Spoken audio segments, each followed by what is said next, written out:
Hello student, आज हम chemical kinetics में एक नए टॉपिक को लेकर के डिस्कस करेंगे, कोलिजन थ्योरी। ठीक है, collision theory.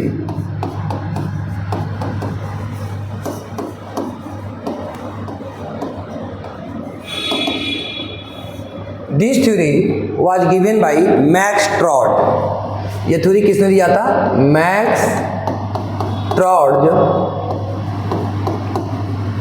And William Lewis. ठीक है, इस थ्योरी को Max Trautz and William Lewis ने मिलकर के दिया था और ये थ्योरी जो है 1916 से लेकर के और 18 के बीच में जाकर के 18 तक जाकर के ये क्या हुई, थ्योरी टोटली कंप्लीट हुई। और ये जो थ्योरी है ये based on kinetic energy theory पे, काइनेटिक एनर्जी थ्योरी। ठीक है, काइनेटिक एनर्जी थ्योरी पे क्या है, यह बेस्ड है। ठीक है, ये थ्योरी क्या कहता है? According to this theory, reacting species collide with each other to form product, but all the collision are not effective collision. Only those collision are effective collision by which product is formed. तो ये theory ये कहता है कि reacting species आपस में collide करते हैं और कोलाइड करके प्रोडक्ट का क्या करते हैं, फॉर्मेशन करते हैं। But all the collision are not effective collision, लेकिन हर एक कोलिजन इफेक्टिव कोलिजन नहीं होगा। Only those collision are effective collision by which product is form, केवल वही कोलिजन इफेक्टिव कोलिजन कहलाएगा जिसके कोलिजन से प्रोडक्ट का क्या हो, फॉर्मेशन हो। तो हम ये कहते हैं according to this theory, according to this theory reacting species,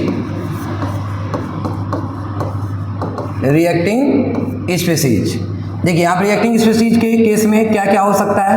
हो सकता है ये एटम्स हो सकता है ये आयंस हो सकता है ये रिएक्टिंग स्पेसीज क्या हो, मॉलिक्यूल्स हो।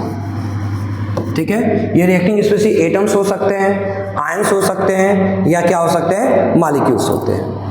तो थ्योरी यह कह रहा है कि reacting species collide with each other, collide with each other to form product,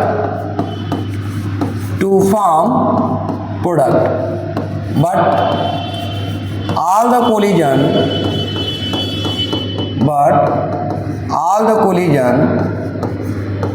are not effective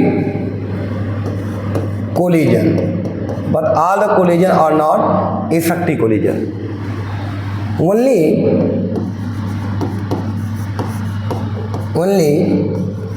those collision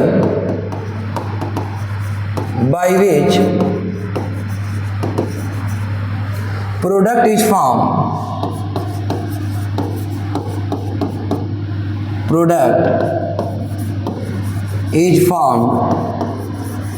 called as effective collision। क्या कह रहा है? यह कह रहा है कि रिएक्टिंग स्पेसीज जो होते हैं वह आपस में कोलाइड करते हैं और कोलाइड करके प्रोडक्ट का क्या करते हैं, फॉर्मेशन करते हैं। जब रिएक्टिंग स्पेसीज आपस में कोलाइड करेंगे तो कोलाइड करके प्रोडक्ट का क्या करेंगे, फॉर्मेशन करेंगे। But all the collision are not effective collision, लेकिन सभी कोलिजन इफेक्टिव कोलिजन नहीं होता।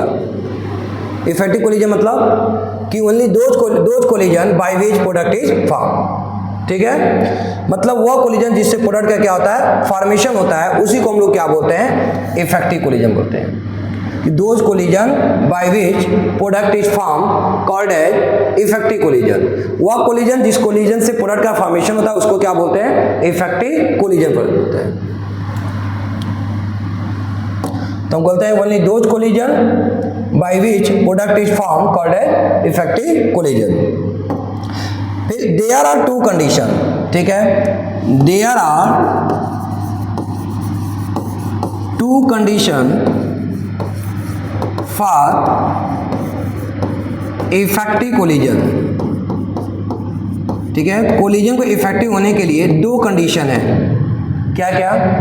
फर्स्ट कि रिएक्टिंग स्पीशीज के पास क्या होना चाहिए? प्रॉपर ओरिएंटेशन होना चाहिए।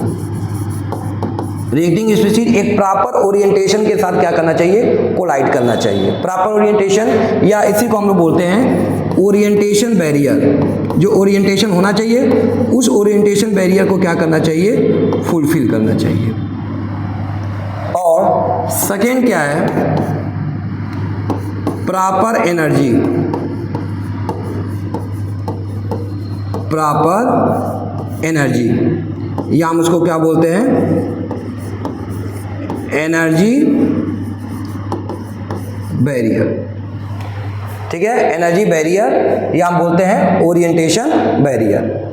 तो रिएक्टिंग स्पीशीज आपस में टकरा करके प्रोडक्ट का फॉर्मेशन करे, इसके लिए दो कंडीशन होता है कि उस रिएक्टिंग स्पीशीज के पास प्रॉपर ओरिएंटेशन होना चाहिए और प्रॉपर ओरिएंटेशन के साथ साथ क्या होना चाहिए? प्रॉपर एनर्जी भी होनी चाहिए। जैसे इसको ऐसे समझिए कि मान लीजिए कोई दो रिएक्टिंग स्पीशीज है ए एंड बी, ये आपस में कोलाइड कर रहा है। तो इस ए और बी को आपस में कोलाइड करने के कई तरीके हो सकते हैं, कई तरीके के डायरेक्शंस हो सकते हैं, ठीक है। जैसे ये ए और बी कुछ ऐसे टकराए, ये ए और बी कुछ ऐसे टकराए, या ए और बी ऐसे टकराए, या ए और बी ऐसे टकराए, या ए और बी ऐसे टकराए, या ए और बी ऐसे टकराए। दे आर वेरियस वे, कई तरीके हो सकते हैं जिससे कि आपस में क्या करें? कोलाइड करें। लेकिन इन सभी तरीकों में से कोई एक ऐसा तरीका होगा जो प्रॉपर होगा। जैसे मान लेते हैं कि अगर ये इस तरह से आकर के टकरा रहा है तो इस केस में ये कैसा ओरिएंटेशन है? प्रॉपर ओरिएंटेशन है। मतलब जब ये ऐसे टकरा रहा है तो इस केस में प्रोडक्ट का क्या हो रहा है? फॉर्मेशन हो रहा है। दूसरा चीज क्या है? प्रॉपर एनर्जी, मतलब ओरिएंटेशन तो प्रॉपर होना ही चाहिए लेकिन प्रॉपर एनर्जी भी होनी चाहिए। ऐसा नहीं कि दोनों मतलब एक प्रॉपर ओरिएंटेशन के साथ टकराएं और टकराते टकराते ही क्या हो जाए? उसकी एनर्जी क्या हो जाए? लॉस कर जाए। तो अगर उसकी एनर्जी लॉस कर जा रही है और ओरिएंटेशन प्रॉपर है तो उस केस में भी प्रोडक्ट का फॉर्मेशन नहीं होगा। यह जरूरी है कि ये जो रिएक्टिंग स्पीशीज है वो प्रॉपर ओरिएंटेशन के साथ और प्रॉपर एनर्जी के साथ क्या करे? टकराए। जितनी एनर्जी चाहिए उस पूरी एनर्जी के साथ टकराए, तब जाकर के प्रोडक्ट का क्या होगा? फॉर्मेशन होगा और उस कोलिजन को हम लोग क्या बोलेंगे? इफेक्टिव कोलिजन बोलेंगे, ठीक है। तो चलिए इसको समझते हैं, प्रॉपर ओरिएंटेशन का यहाँ मतलब क्या है। थोड़ा इसको समझिए, एक एग्जांपल लेकर हम इसको समझते हैं। प्रॉपर ओरिएंटेशन,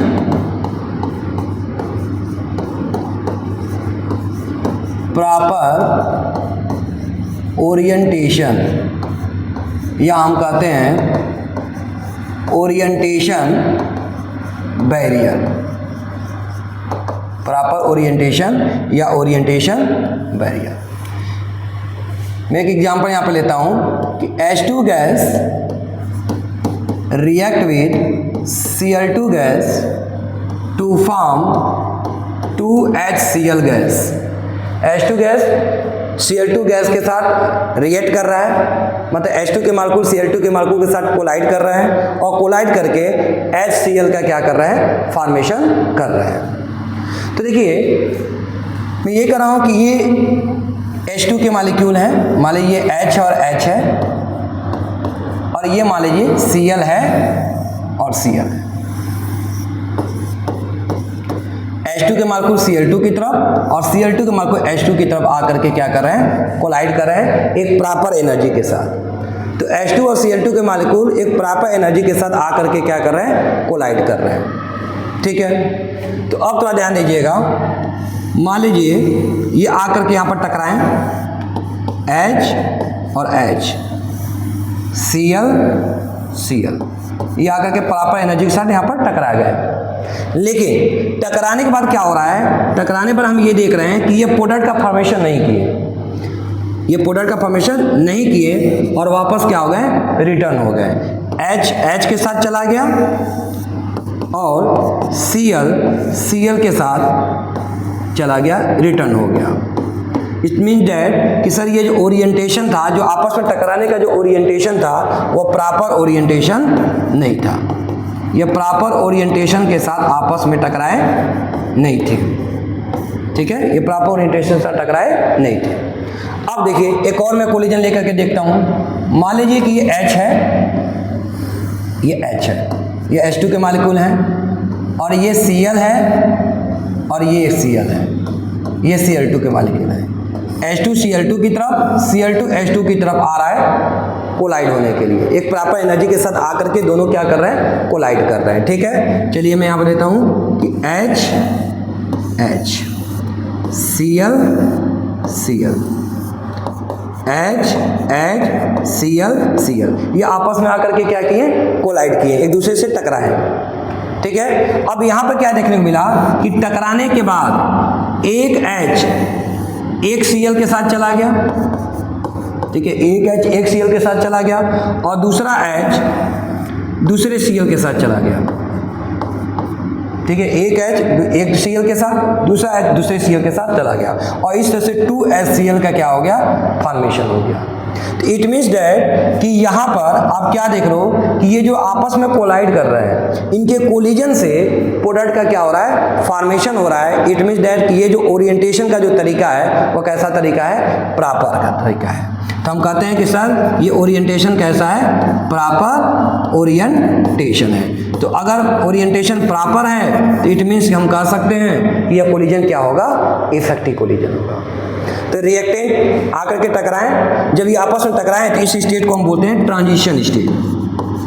क्या बोलते हैं हम लोग, ट्रांजिशन स्टेट, ट्रांजिशन स्टेट, या इसको हम बोलते हैं इंटरमीडिएट स्टेट। और ये आपस में टकराएं और टकरा करके क्या हो गया, प्रोडक्ट का फॉर्मेशन करें। आप देखिए यहाँ पर प्रोडक्ट का क्या हो गया, फॉर्मेशन हो गया। इसका मतलब कि सर ये जो ओरिएंटेशन था, ये आपस में टकराने का जो ओरिएंटेशन था वो क्या था, प्रॉपर था। ठीक है, तो यही कह रहा है कि रिएक्टिंग स्पीशीज जो है वो प्रॉपर ओरिएंटेशन के साथ क्या करना चाहिए, कोलाइड करना चाहिए। इट मीन्स दैट कि यहाँ पर जो है रिएक्टिंग स्पीशीज जो है वह ओरिएंटेशन बैरियर को क्या कर गया, क्रॉस कर गया। ठीक है, उसने बैरियर को तोड़ दिया और एक प्रॉपर ओरिएंटेशन के साथ जाकर के क्या किया, कोलाइड किया। तो ये तो बात हो गई प्रॉपर ओरिएंटेशन। सेकेंड अगर हम बात करते हैं प्रॉपर एनर्जी की,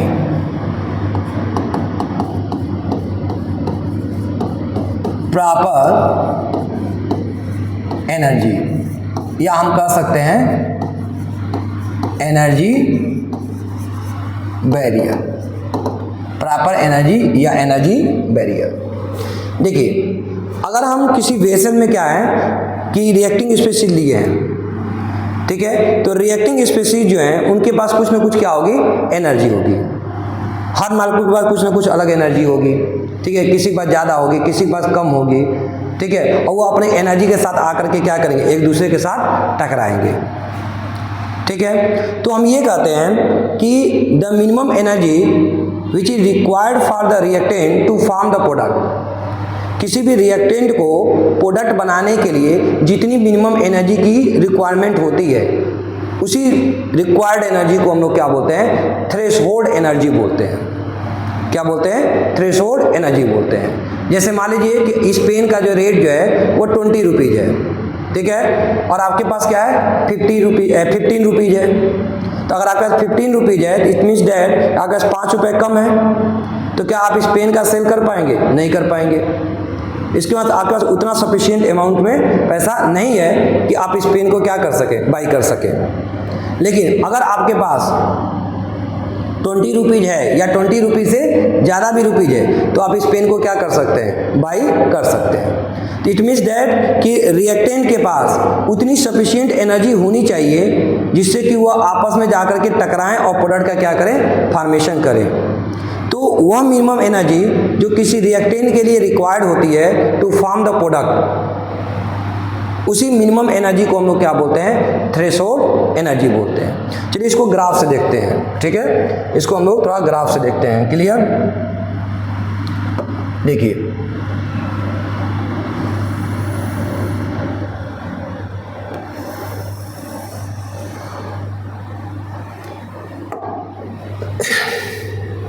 देखिए, अगर मैं यहाँ पर एनर्जी लेता हूँ, यहाँ पर मैं एनर्जी लेता हूँ और यहाँ पर मैं रिएक्शन पाथ को देखता हूँ, रिएक्शन पाथ। तो मैं ये कह रहा हूँ कि बेसल में सबसे मिनिमम एनर्जी रखने वाला रिएक्टेंट की एनर्जी इतनी है। ये क्या है, एनर्जी ऑफ रिएक्टेंट, ठीक है, ये क्या है, एनर्जी ऑफ रिएक्टेंट। मतलब कम से कम बेसल के अंदर मॉलिक्यूल जो हैं, सबसे मिनिमम एनर्जी रखने वाले मॉलिक्यूल वो इतने हैं, जो इतनी एनर्जी रखे हुए हैं। अब इससे ज़्यादा बहुत सारे ऐसे मॉलिक्यूल जो इससे ज़्यादा एनर्जी क्या करते हैं, रखते हैं, ठीक है। तो इस रिएक्टेंट को प्रोडक्ट बनाने के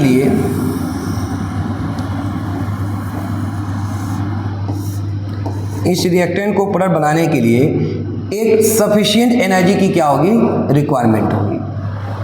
एक सफिशिएंट एनर्जी की क्या होगी, रिक्वायरमेंट होगी। तो अगर रिएक्टेंट प्रोडक्ट बनाएगा तो रिएक्टेंट को प्रोडक्ट बनाने से पहले एक स्टेट में और जाना होगा, जिसको बोलते हैं हम लोग ट्रांजिशन स्टेट। क्या बोलते हैं, ट्रांजिशन स्टेट बोलते हैं, या इसको बोलते हैं इंटरमीडिएट स्टेट।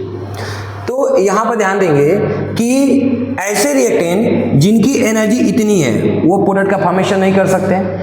ऐसे रिएक्टेंट जिनकी एनर्जी इतनी है वो भी प्रोडक्ट का फॉर्मेशन नहीं कर सकते। ऐसे रिएक्टेंट जिनकी एनर्जी इतनी है वो भी प्रोडक्ट का फॉर्मेशन नहीं कर सकते। मतलब अगर रिएक्टेंट को प्रोडक्ट बनाना है तो कम से कम इस ट्रांजिशन स्टेट तक जाना होगा, और ट्रांजिशन स्टेट तक जाने के लिए जो एनर्जी चाहिए उस एनर्जी को हम लोग क्या बोल रहे हैं, थ्रेशोल्ड एनर्जी बोल रहे हैं, ETH। ETH क्या है, तो ETH threshold energy.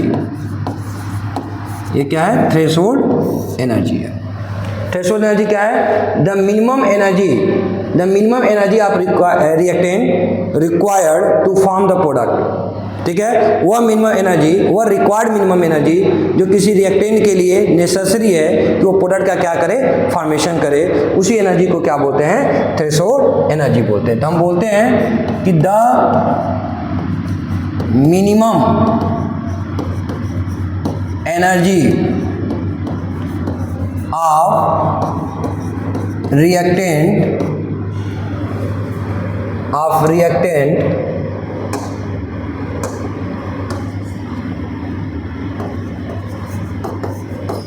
to require to form product called as threshold energy। इसको क्या बोलते हैं, थ्रेशोल्ड एनर्जी बोलते हैं। वह मिनिमम एनर्जी जो किसी रिएक्टेंट के लिए रिक्वायर्ड होती है टू फॉर्म द प्रोडक्ट, ठीक है, उस मिनिमम एनर्जी को क्या बोलते हैं, थ्रेशोल्ड एनर्जी बोलते हैं। ठीक है, अब यहाँ पर ध्यान दीजिएगा, हम ये कह रहे हैं कि बेसल के अंदर ऐसे मॉलिक्यूल हैं जिनकी एनर्जी कम से कम मिनिमम एनर्जी इतनी है। ठीक है, तो हम ये कह रहे हैं कि इस ट्रांजिशन स्टेट तक, और ये जो मिनिमम एनर्जी जो है, जो रिएक्टिंग स्पीशीज रखे हुए हैं, ये जो एनर्जी का गैप है, इस एनर्जी के गैप को हम बोलते हैं एक्टिवेशन एनर्जी। क्या बोलते हैं, एक्टिवेशन एनर्जी। ठीक है, EA को हम लोग क्या बोलते हैं, एक्टिवेशन क्या एनर्जी। एक्टिवेशन एनर्जी क्या होता है, जैसे मान लीजिए कि रिएक्टेंट, मतलब सबसे कम एनर्जी रखने वाले रिएक्टेंट इतने हैं, मतलब यहाँ से सबसे कम एनर्जी वाले रिएक्टेंट है, तो इसका जैसे जैसे ऊपर जा रहे हैं तो रिएक्टेंट की एनर्जी क्या है, ज़्यादा है। तो अगर यह रिएक्टेंट चाह रहा है कि प्रोडक्ट बनाए तो इस रिएक्टेंट को यहाँ से यहाँ तक जाना पड़ेगा, मतलब इतनी एनर्जी उसको और एक्सेस में चाहिए। तो वह एक्सेस एनर्जी जो रिएक्टेंट के लिए चाहिए, जो इससे कि वो प्रोडक्ट का क्या कर सके, फॉर्मेशन कर सके, तो उसी एक्सेस एनर्जी को हम लोग क्या बोलते हैं, एक्टिवेशन क्या बोलते हैं, एनर्जी बोलते हैं। जैसे इसको ऐसे समझिए आप, जैसे मैंने अभी आपको समझाया कि इस पेन का जो रेट है वो 20 रुपीज़ है। इसका मतलब इस पेन को खरीदने के लिए मुझको कितने रुपए चाहिए, 20 रुपीज़ चाहिए। ठीक है, मुझे कितने रुपए चाहिए, 20 रुपीज़ चाहिए। मतलब इस पेन का रेट क्या है, 20 रुपीज़ है। तो हमको इस पेन को खरीदने के लिए 20 रुपीज़ चाहिए। तो 20 रुपीज़ क्या हो गया, थ्रेशोल्ड एनर्जी हो गया। इतनी एनर्जी तो चाहिए, इतना तो पैसा चाहिए ही चाहिए, या इतना हो या इससे क्या हो, ज़्यादा हो। लेकिन मैंने अभी कहा कि अगर मान लीजिए कि आपके पास क्या है, 15 रुपीज़ है, 15 रुपये है, तो आपको और कितना रुपया और चाहिए जिससे कि आप इस पेन को बाई कर सके, 5 रुपये और चाहिए। तो वह एक्सेस, आपको एक्सेस में तो इतना रुपया और आपको लाना पड़ेगा। ठीक है, तो वह एक्सेस एनर्जी जो इस पेन को क्या कर सके, बाई करा सके, उसको हम लोग क्या बोलते हैं, एक्टिवेशन एनर्जी बोलते हैं। तो ध्यान दीजिएगा, दोनों में थोड़ा डिफरेंस क्या है कि ये पूरी की पूरी यहाँ से यहाँ तक की एनर्जी थ्रेशोल्ड एनर्जी होती है, और ये क्या होती है, ये इतना एक्सेस एनर्जी ये है जिससे कि क्या हो सके, प्रोडक्ट का फॉर्मेशन हो सके। तो ये आपका क्या है, एक्सेस एनर्जी है। तो एक्टिवेशन एनर्जी क्या होता है, तो एक्टिवेशन एनर्जी बोलते हैं कि the excess energy, the excess energy of reactant to form product called as activation energy. इसको हम लोग क्या बोलते हैं, एक्टिवेशन एनर्जी बोलते हैं। और ई ए से क्या करते हैं, रिप्रेजेंट करते हैं। ई ए से क्या करते हैं, रिप्रेजेंट करते हैं। ठीक है, तो इट मीन्स हम ये कह सकते हैं कि सर थ्रेशोल्ड एनर्जी क्या है, ई आर प्लस ई। जो थ्रेशोल्ड एनर्जी है वो किसके इक्वल है, वह मिनिमम एनर्जी ऑफ रिएक्टेंट की जो मिनिमम एनर्जी इतनी, अब प्लस और कितनी एनर्जी चाहिए, ई ए। इन दोनों के सम के क्या है, इक्वल होता है थ्रेशोल्ड एनर्जी। तो थ्रेशोल्ड एनर्जी इक्वल टू क्या होगा, ई आर प्लस ई ए। ई ए मतलब एक्टिवेशन एनर्जी, और ई आर क्या है, ई आर रिएक्टेंट की वो एनर्जी है जो बेसल के अंदर है, जो मालिक्यूल, जो सबसे कम मालिक्यूल जो है, जो इतनी मिनिमम एनर्जी रखे हुए हैं। मतलब इतनी एनर्जी तो मालिक्यूल के पास है ही है, और बहुत सारे ऐसे मालिक्यूल जो इससे भी ज़्यादा एनर्जी क्या कर सकते हैं, कैरी कर सकते हैं। ठीक है, अब थोड़ा यहाँ पर ध्यान देंगे।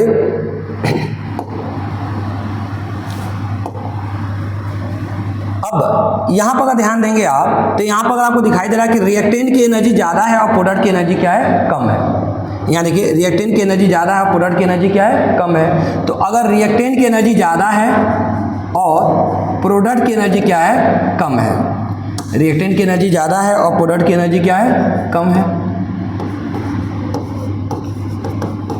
तो इसका मतलब ये है कि प्रोडक्ट जब बना तो एनर्जी पहले से क्या हो गई, रिएक्टेंट से के कंपेरिजन पहले से एनर्जी क्या हो गई, कम हो गई। अगर एनर्जी कम हो गई तो इसका मतलब कुछ एनर्जी बाहर रिलीज हुई है।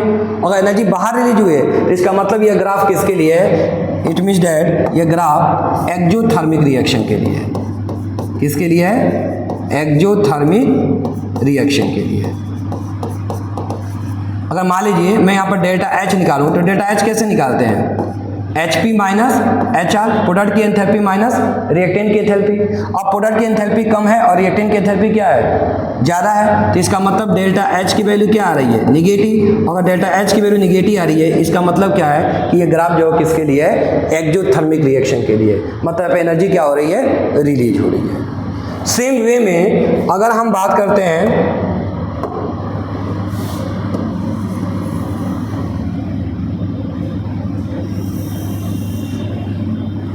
कि हमारे पास ऐसे मॉलिक्यूल हैं जिनकी एनर्जी, सबसे मिनिमम एनर्जी रिएक्टेंट की इतनी है,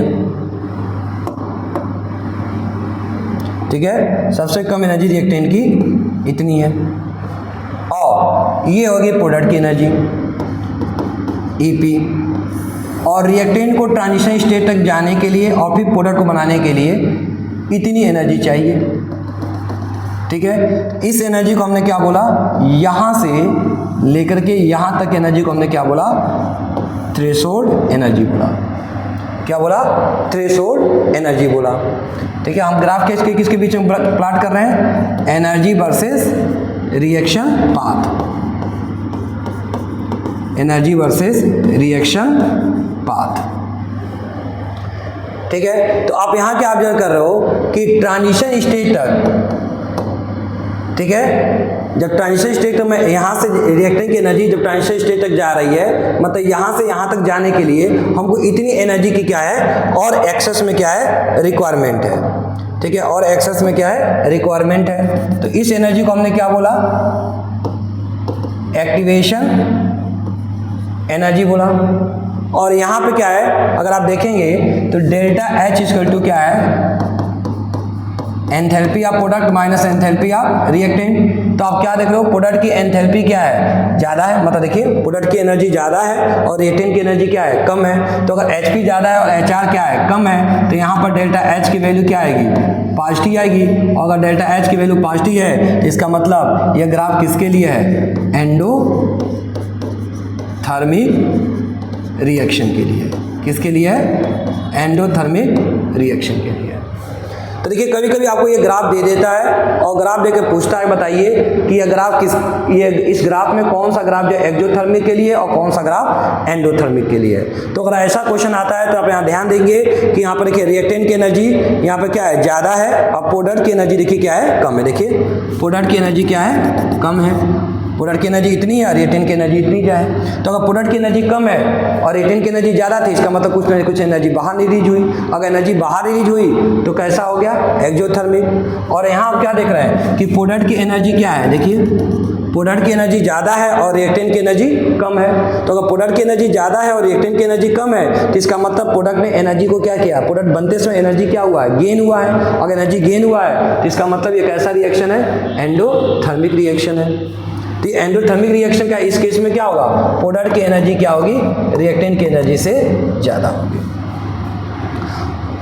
अगर हम यहीं पे देखें कि अगर रिएक्टेंट से प्रोडक्ट बन रहा है तो उसको इतनी एनर्जी एक्सेस में चाहिए जिसको हम बोल रहे हैं एक्टिवेशन एनर्जी। अगर इसी का मैं उल्टा अगर बात करूं, ध्यान दीजिएगा, अगर मैं कहूं कि ये रिएक्शन कैसा है, मान लेते हैं कि रिएक्शन रिवर्सिबल है, तो ये रिएक्टेंट से ये प्रोडक्ट बन रहा है और अगर प्रोडक्ट से क्या बने? रिएक्टेंट बने, तो उस केस में इस प्रोडक्ट को रिएक्टेंट में जाने के लिए, यहाँ से इसको यहाँ जाने के लिए अब कितनी एनर्जी की जरूरत पड़ेगी? यहाँ से लेकर के अब यहाँ तक की एनर्जी की जरूरत पड़ेगी। तो बैकवर्ड रिएक्शन के लिए आपको ये एक्टिवेशन एनर्जी होगी। देखिए अगर बैकवर्ड रिएक्शन की बात करेंगे तो बैकवर्ड रिएक्शन के लिए आपको ये एक्टिवेशन एनर्जी होगी और फॉरवर्ड रिएक्शन के लिए आपको ये एक्टिवेशन एनर्जी होगी। वहीं इस केस में क्या होगा? बैकवर्ड रिएक्शन के लिए ये एक्टिवेशन एनर्जी होगी और फॉरवर्ड रिएक्शन के लिए ये वाली एक्टिवेशन एनर्जी होगी। समझ में आ रहा है? क्लियर है? तो ये हो गया आपका एनर्जी का ग्राफ। तो कोई भी रिएक्टेंट प्रोडक्ट बनाए इसके लिए जरूरी है क्या? इसके जरूरी है कि कम से कम रिएक्टेंट के पास वो मिनिमम एनर्जी चाहिए प्रॉपर ओरिएंटेशन के साथ, जिससे प्रोडक्ट का क्या हो? फॉर्मेशन हो। और उस मिनिमम एनर्जी को क्या बोलते हैं? थ्रेशोल्ड एनर्जी बोलते हैं। और जो एक्सेस एनर्जी चाहिए, ठीक है, मान लीजिए रिएक्टिंग की में मान लीजिए कि प्रोडक्ट बनाने की हमको 40 किलो जूल एनर्जी चाहिए, ठीक है, और ऐसे रिएक्टेंट भी हैं जिसकी एनर्जी 20 किलो जूल है, तो इसका मतलब इसको 20 किलो जूल एनर्जी और चाहिए, तब जाकर के ये प्रोडक्ट का क्या करेगा? फॉर्मेशन करेगा। तो और जो एक्सेस एनर्जी चाहिए, उसी एक्सेस एनर्जी को हम लोग क्या बोलते हैं? एक्टिवेशन एनर्जी बोलते हैं। टोटल एनर्जी कितनी चाहिए? 40 किलो जूल, तो वो क्या कहलाएगा? Threshold energy. और कितनी एनर्जी और चाहिए जो एनर्जी कम रखे हुए रिएक्टिंग स्पीशीज है? कितना? 20 किलो जूल। तो ये 20 किलो जूल क्या होगा? एक्टिवेशन एनर्जी होगा। अब देखिए इसी ग्राफ को हम एक और तरीके से बात करते हैं, मैक्सवेल बोल्ट्जमैन मैक्सवेल कर्व के बेसिस पे। किस पे? Boltzmann Maxwell curve. ध्यान दीजिएगा, बोल्ट्जमैन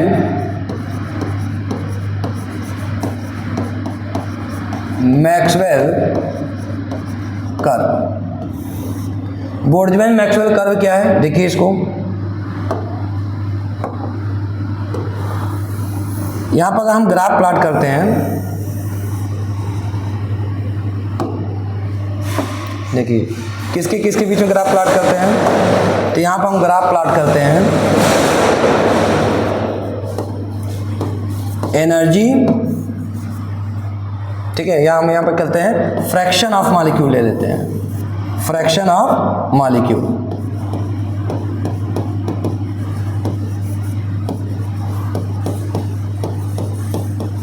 फ्रैक्शन ऑफ मॉलिक्यूल, ठीक है। और यहाँ पर हम बात कर लेते हैं काइनेटिक एनर्जी,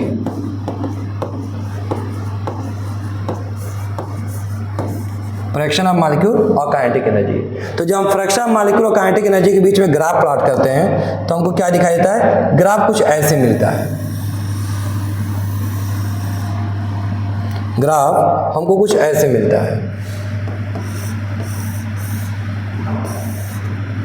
अब इस ग्राफ को समझिएगा, ठीक है। फ्रैक्शन ऑफ मॉलिक्यूल का मतलब क्या हुआ, Na/NT,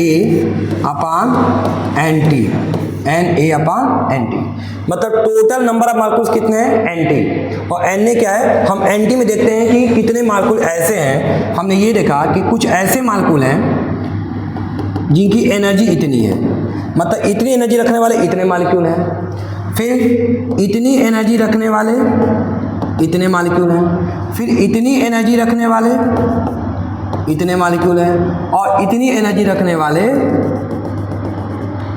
इतने मालिक्यूल, ठीक है। तो अब क्या देख रहे हैं हम लोग, उसके बाद से देखिए कि अब इससे ज़्यादा एनर्जी रखने वाले मालिक्यूल, देखिए इससे ज़्यादा एनर्जी रखने वाला मालिक्यूल फिर क्या कर रहा है, डिक्रीज कर रहा है। फिर इतनी ज़्यादा एनर्जी रखने वाले मालिक्यूल, देखिए ये मालिक्यूल, इतनी एनर्जी रखने वाले मालिक्यूल पहले से क्या हो गए, और कम हो गए। फिर इतनी एनर्जी रखने वाले मालिक्यूल पहले से क्या हो गए, और कम हो गए। इसका मतलब आप क्या देख रहे हो कि जैसे जैसे आप लेफ्ट टू राइट जा रहे हो ग्राफ में, तो आपको ग्राफ कैसा दिखाई दे रहा है कि लेफ्ट टू राइट जाने पे नंबर ऑफ मालिक्यूल्स बढ़ रहे हैं और उससे एसोसिएटेड एनर्जी भी क्या कर रही है, बढ़ रही है, ठीक है। एक ऐसा टाइम आ रहा है, ध्यान दीजिएगा, इस रिएक्शन को थोड़ा सा, इस ग्राफ को थोड़ा देखिएगा, ठीक है।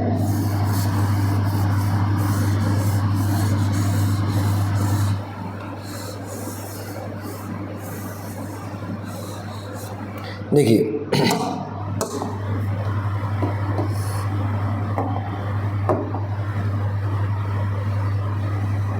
इतने मालिक्यूल ऐसे हैं जिनकी एनर्जी जो है सबसे ज़्यादा एनर्जी रखने वाले मालिक्यूल, मतलब हम ये कह सकते हैं सबसे ज़्यादा ऐसे मालिक्यूल हैं जिनकी एनर्जी इतनी है, ठीक है। इसमें इस पूरे रिएक्शन मिक्सचर में नंबर ऑफ मालिक्यूल सबसे ज़्यादा इतने हैं जिनकी एनर्जी इतनी है, मतलब एवरेज काइनेटिक एनर्जी इनकी इतनी है। उसके बाद देखिए धीरे धीरे क्या हो रहा है कि नंबर ऑफ मालिक्यूल्स घटते जा रहे हैं जिनकी एनर्जी क्या है, इससे ज़्यादा है। तो सबसे ज़्यादा काइनेटिक एनर्जी रखने वाले मालिक्यूल आपके पास इतने हैं।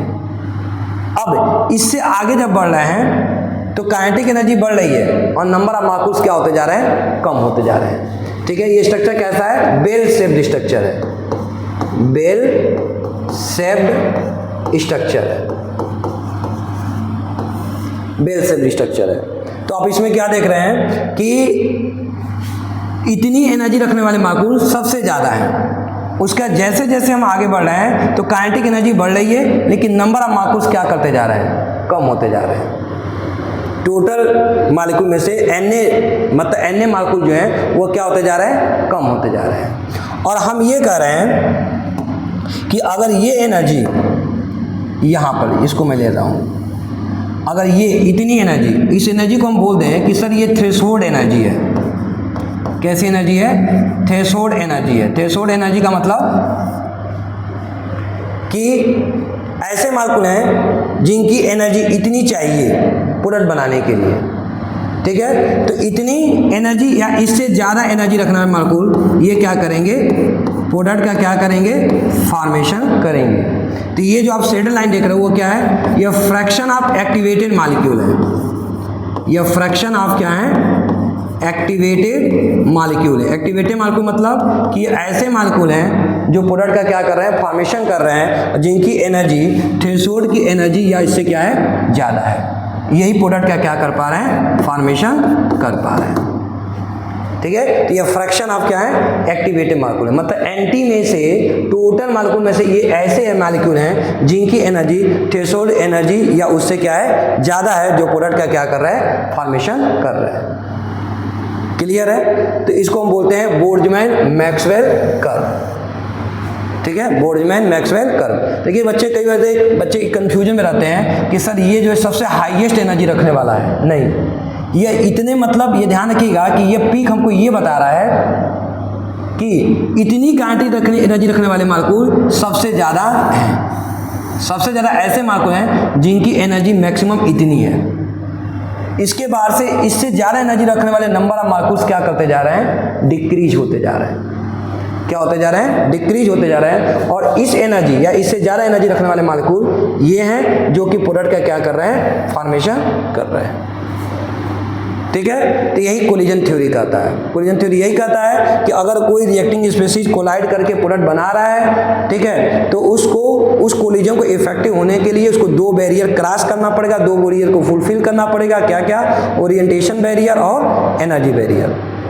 अगर ये दोनों बैरियर फुलफिल कर रहा है तब जाके वो कोलिजन इफेक्टिव कोलिजन होगा और उस कोलिजन से प्रोडक्ट का क्या होगा, फॉर्मेशन होगा। ठीक है। अब यहाँ पर आगे हम देखेंगे कि रेट कांस्टेंट का रिलेशनशिप क्या है, किसके साथ, एक्टिवेशन एनर्जी के साथ। ठीक है। तो यहाँ पर ध्यान दीजिए, अगर हम बात करते हैं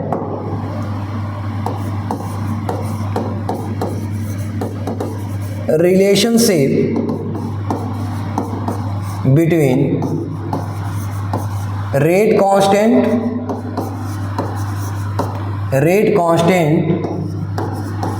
and activation energy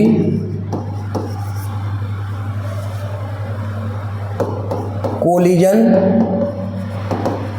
frequency and steric factor। देखिए,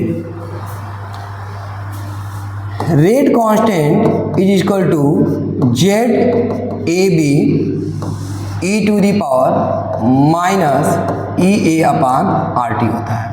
अब इसको समझिएगा, इस इक्वेशन को आप समझिएगा। क्या मैंने बोला कि Z is equal to K is equal to Z A B E to the power minus E A upon R T होता है। ठीक है। के क्या है यहाँ पे, तो के को हम बोलते हैं रेट कांस्टेंट। के को हम लोग क्या बोलते हैं, rate constant. Z A B क्या है, तो जेड ए बी है कोलिजन फ्रीक्वेंसी। कोलिजन फ्रीक्वेंसी, इसको कोलिजन फ्रीक्वेंसी बोलते हैं। ई क्या है, ई आपका exponent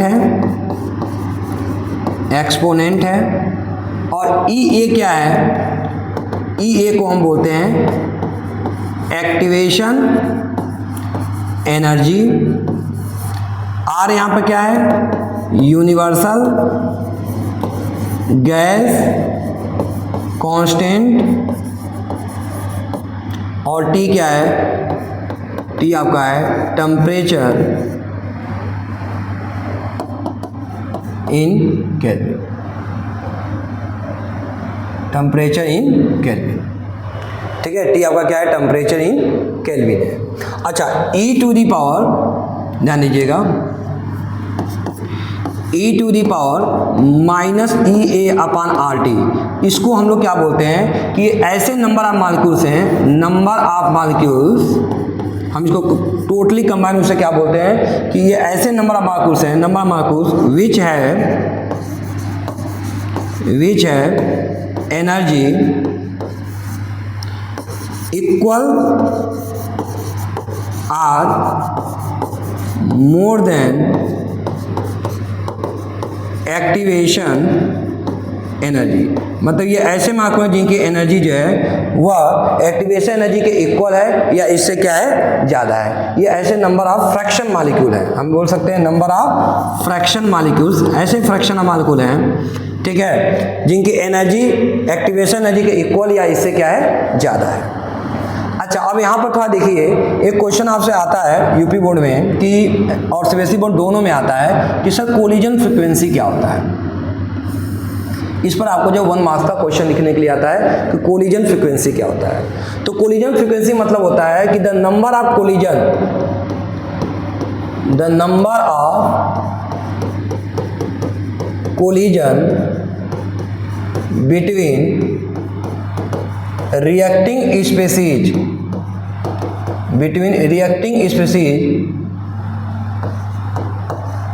in per second per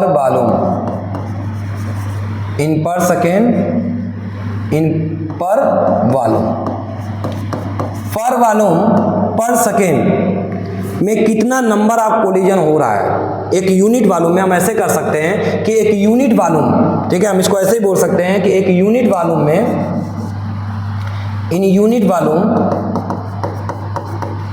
इन पर सेकेंड एक यूनिट वॉल्यूम में कितना नंबर ऑफ कोलिजन हो रहा है, वही उसका क्या बुलाता है, कोलिजन फ्रीक्वेंसी बुलाता है। कोलिजन फ्रीक्वेंसी मतलब पर सेकेंड एक यूनिट वॉल्यूम में, अगर एक यूनिट वॉल्यूम ले रहे हैं हम, ठीक है, मान लीजिए हम मेरे पास ये एक वॉल्यूम है, ठीक है, इस वॉल्यूम के अंदर ए और बी आपस में क्या कर रहे हैं, कोलाइड कर रहे हैं और कोलाइड करके प्रोडक्ट का फॉर्मेशन करेंगे, ठीक है। तो ए और बी के बीच में कितना नंबर ऑफ कोलिजन हो रहा है एक यूनिट वॉल्यूम में और 1 सेकेंड के अंदर, 1 सेकेंड के अंदर एक यूनिट वॉल्यूम में ए और बी के बीच में कितना कोलिजन हो गया, उसी को हम लोग क्या बोलते हैं, कोलिजन फ्रीक्वेंसी बोलते हैं। क्या बोलते हैं, कोलिजन फ्रीक्वेंसी बोलते हैं, ठीक है। अच्छा, इसके बाद से इस इक्वेशन को हम और मॉडिफाइड किए और क्या किए, K = Z AB into P e⁻⁻ EA/RT, ठीक है, P e⁻⁻EA/RT। अब देखिए यहाँ पर P क्या है, P क्या है, P को हम लोग बोलते हैं स्टेरिक फैक्टर। स्टेरिक फैक्टर मतलब साइज फैक्टर, मतलब जो रिएक्टेंट आपस में कोलाइड कर रहे हैं तो वहाँ पर साइज भी डिपेंड कर रहा है, उनके बीच में कोलिजन जो है इफेक्टिव होगा या नहीं होगा। जैसे मान लीजिए, समझिएगा कि हमारे पास ये एक मॉलिक्यूल है, ठीक है, मान लीजिए H है, ये Cl है, ये Br है और ये OH है, ठीक है, मान लेते हैं कि ठीक है, और यहाँ पर कोई Br- आ करके अटैक करने आ रहा है, ठीक है। हम ये कर रहे हैं कि यहाँ से BrOH रिलीज होगा और Br यहाँ पर कार्बन के साथ आकर के क्या करेगा, जुड़ेगा। लेकिन अगर ये स्पीसीज जो इस कार्बन से लगे हुए हैं, अगर ये स्पीसीज बड़े बड़े होंगे तो ये तो अटैक करना चाह रहा है, लेकिन अगर ये स्पीसीज बड़े बड़े होंगे, ये एटम जो हैं इस कार्बन से लगे हुए एटम बड़े बड़े होंगे, तो इसके साइज के कारण ये Br जो है वो आकर के अटैक नहीं कर पाएगा इस कार्बन के ऊपर। क्यों? क्योंकि अगर इसकी साइज बड़ी होगी तो ये इसको रिपेल करेगा, इसको आने नहीं देगा, और जब आने नहीं देगा तो इस कार्बन और ब्रोमीन के बीच में कोलिजन नहीं हो पाएगा, और जब कोलिजन नहीं होगा तो प्रोडक्ट का फॉर्मेशन नहीं होगा। तो कोलिजन इस पर भी डिपेंड करता है साइज पे, कि जिन दो के बीच में जिन दो के बीच में कोलिजन हो रहा है उससे जो अटैच एटम हैं उनकी साइज क्या है। अगर इनके अगल बगल के एटम की साइज बड़ी होगी तो इस पर अटैक करना, इस ब्रोमाइड आयन का इस कार्बन पर अटैक करना क्या हो जाएगा, डिफिकल्ट हो जाएगा। तो कोलिजन इस पर भी डिपेंड करता है स्टेरिक फैक्टर पे, स्ट्रक्चरल फैक्टर पे। तो हमने यहाँ पे एक और पॉइंट को इंट्रोड्यूस कराया, किसको, P क्या है यहाँ पे, स्टेरिक फैक्टर है। स्टेरिक क्या है, फैक्टर है। अब बाद में चल के क्या हुआ कि चूंकि ये कांस्टेंट है, ध्यान दीजिएगा, चूंकि ये क्या है, कांस्टेंट है, और ये भी क्या है, कांस्टेंट है। ZA भी कोलिजन फ्रीक्वेंसी क्या है, कांस्टेंट है, और P भी क्या है, कांस्टेंट है। तो आगे चल करके आर्नियस ने इन दोनों कांस्टेंट को हटा करके, इसको डिस्प्लेस करके फिर एक नया कांस्टेंट का यूज किया। ध्यान दीजिएगा, आपने क्या देखा अभी, आपने ये देखा कि k equal to Z A B P E to the power minus E A upon R T. तो आर्नियस ने क्या किया कि इस जेड ए बी और पी को हटा करके वहाँ पे एक नया कांस्टेंट यूज किया a और E to the power minus E A upon R T, और इसी a को हम लोग बोलते हैं आर्नियस कांस्टेंट। इसको क्या बोलते हैं? आर्नियस कांस्टेंट, या इसको बोलते हैं pre exponential constant. Pre exponential क्या है यार? कांस्टेंट। ठीक है, इसको प्री एक्सपोनेंशियल कांस्टेंट भी बुलाते हैं। Pre exponential constant.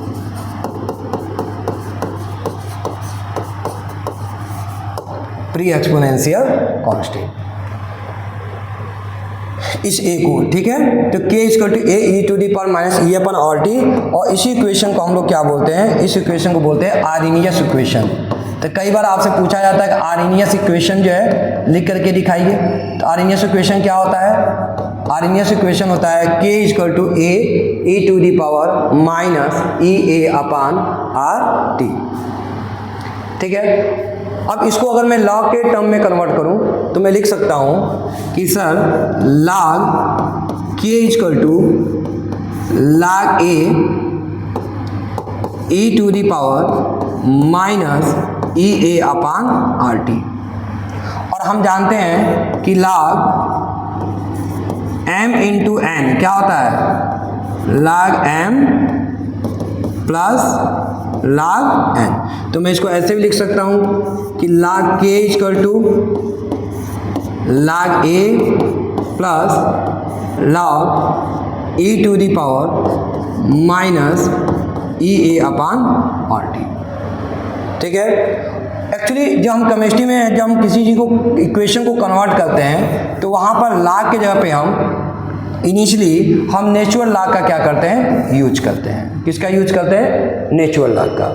तो अगर हम इसके लिए नेचुरल लॉग की बात करें तो हम ये कह सकते हैं कि ln k equal to ln a e to the power minus E A upon R T, और इसको मैं लिख सकता हूँ कि ln k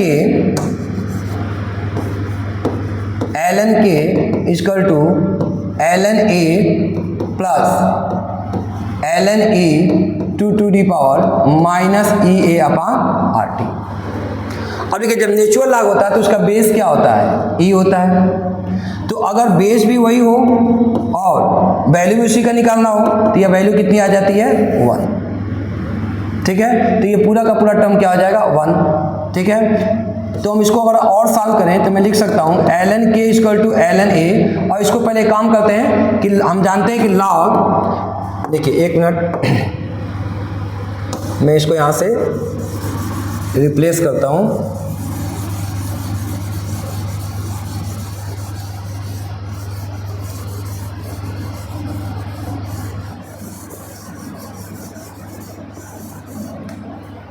देखिए, हम जानते हैं कि ln m to the power n क्या होगा? n ln m। ये जो पावर है वो क्या आ जाता है? आगे आ जाता है। तो यहाँ पर ln m to the power n, तो ये आगे आएगा तो क्या आ जाएगा? Minus E A upon R T ln E A. और आपको मालूम है ये वैल्यू किसके बराबर होगी? 1 के। तो हम इसको लिख सकते हैं क्या कि ln k equal to ln a minus E A upon R T, minus E A upon R T. तो ये जो आर्नियस इक्वेशन है इसको अगर नेचुरल लॉ के टर्म में लिखूं तो हमको ये इक्वेशन मिलता है क्या? ln k equal to ln a minus E A upon R T. और इसके लिए अब हमसे क्या पूछा जाता है? ग्राफ पूछा जाता है। तो अगर मैं इसके लिए ग्राफ प्लॉट करूं, देखिएगा, अगर मैं इसके लिए ग्राफ प्लॉट करूं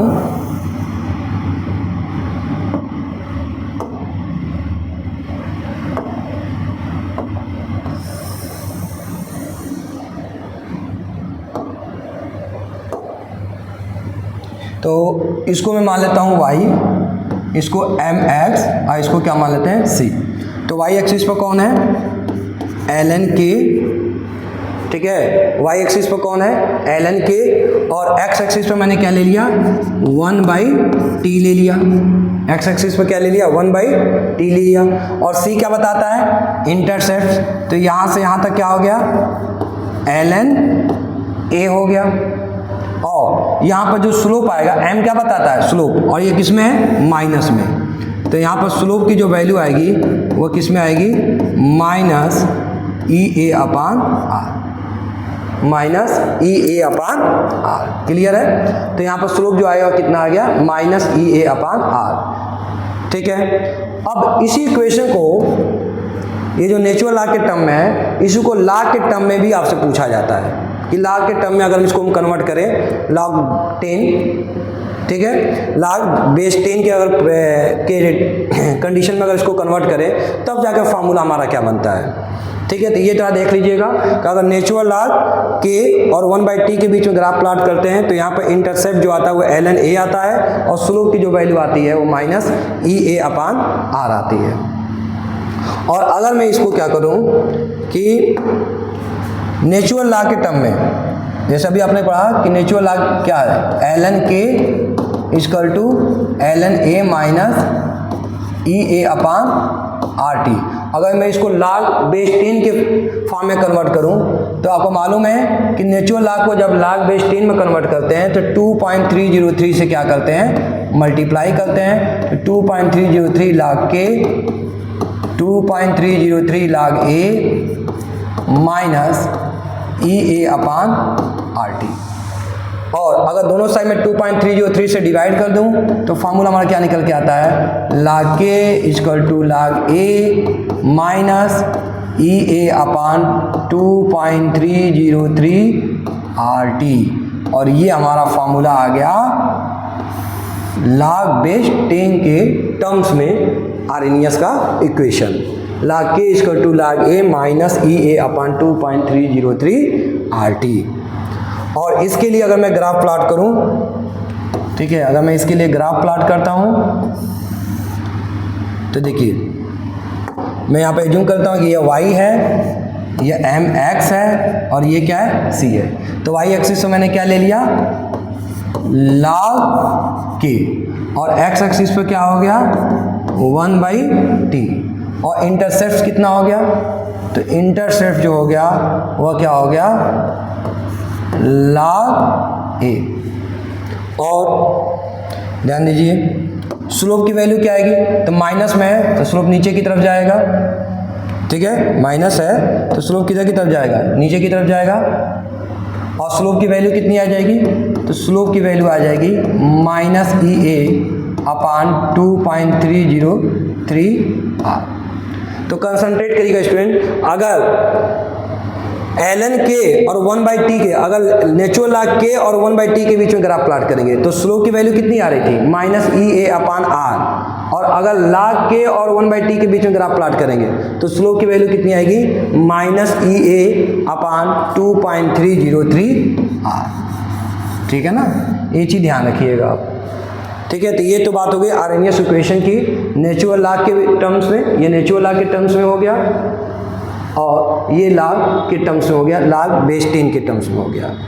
ठीक है, ये कोलिजन थ्योरी रहा, लेकिन कोलिजन थ्योरी जो है वो फेल हो गया। क्यों फेल हो गया, क्योंकि कोलिजन थ्योरी में जो रिएक्टिंग स्पीशीज को एक हार्ड स्फीयर एज्यूम करके ये थ्योरी दिया गया, जबकि उसने स्ट्रक्चर, जैसे अलग अलग मॉलिक्यूल के अलग अलग टाइप के स्ट्रक्चर्स होते हैं, जैसे हम लोग पढ़े हैं ना tetrahedral, trigonal, planar, square planar, linear, तो उन्होंने स्ट्रक्चर को इग्नोर कर दिया, उन्हें स्ट्रक्चर को ध्यान ही नहीं दिया, रिएक्टिंग स्पीशीज के स्ट्रक्चर को उन्होंने इग्नोर कर दिया और उन्होंने सिर्फ मान लिया क्या कि रिएक्टिंग स्पीशीज क्या है, एक हार्ड स्फीयर है और वो आपस में क्या कर रहा है टकरा रहा है। प्लस इस थ्योरी से हम ये बता नहीं सकते हैं कि जो रिएक्टिंग स्पीशीज कोलाइड करके प्रोडक्ट बना रहा है तो वो किस स्पीड से बना रहा है, मतलब हम स्पीड्स के बारे में नॉलेज नहीं ले पा रहे थे। तो ओवरऑल ये थ्योरी क्या कर गई, फेल कर गई। बहुत सारे ऐसे ऑर्डर ऑफ रिएक्शन भी थे जिनको ये थ्योरी एक्सप्लेन नहीं कर पाती, जैसे सूडो फर्स्ट ऑर्डर रिएक्शन, इसको भी एक्सप्लेन नहीं कर पा रहा था यह थ्योरी। और इसलिए ये थ्योरी क्या हो गया, फेल हो गया। ठीक है, तो ये बात होगी आपकी कोलिजन थ्योरी की। नेक्स्ट लेक्चर में हम बात करेंगे कि अगर हमको किसी रिएक्शन का रेट बढ़ाना है तो किसी रिएक्शन के रेट को बढ़ाने के लिए हम कौन कौन से फैक्टर्स अप्लाई करेंगे जिससे कि हम रिएक्शन के रेट को क्या कर सके, बढ़ा सके। Okay, thank you.